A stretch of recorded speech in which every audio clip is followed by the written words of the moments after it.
Hi, and thank you again for joining us on this short webinar and a preview of the upcoming Federated Council meeting being held February 1st and 2nd at the Ontario Airport Embassy Suites Hotel. We look forward to seeing all of you over the upcoming weekend. The highlight, I believe, of this Federated Council weekend will be our Saturday morning session. It will be highlighting issues and concerns regarding sports safety and sports medicine.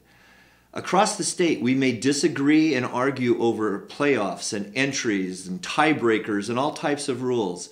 The one thing that we are all in unanimous agreement is protecting the health and safety of the student athletes of California that are participating in our member schools.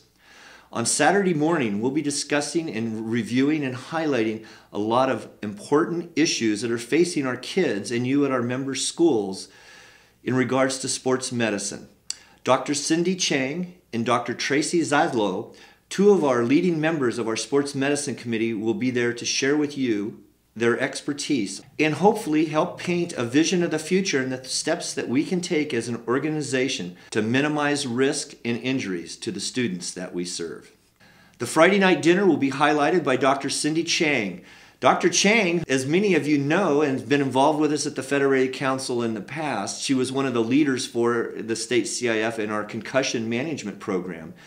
Dr. Chang was also the lead chief medical officer for the U.S. Olympic team this past summer in London.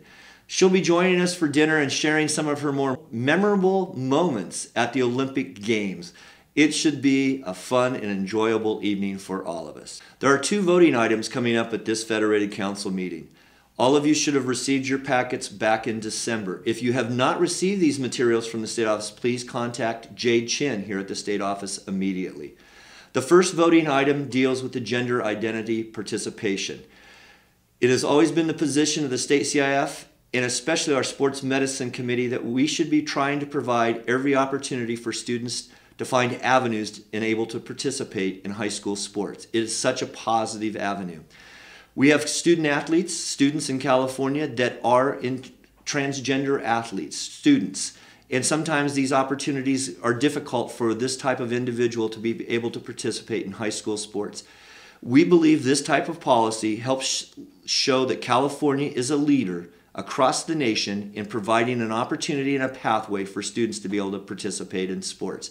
If you have questions on the recommendations and those guidelines, please call me here at the State Office and we'd be happy to talk about those with you in any detail that you may need to better understand that proposal.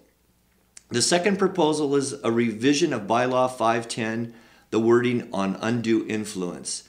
The Federated Council voted overwhelmingly in the fall to continue to support the language in Bylaw 510 on undue influence and transferring for athletically motivated reasons.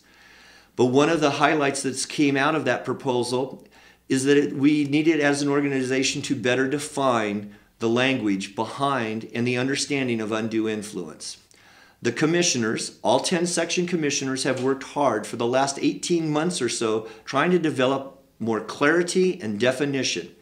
We believe this bylaw that has come from the 10 section commissioners with a unanimous vote, and we ask for your support, we believe this revision will also help our member schools better define athletically motivated transfers in the future.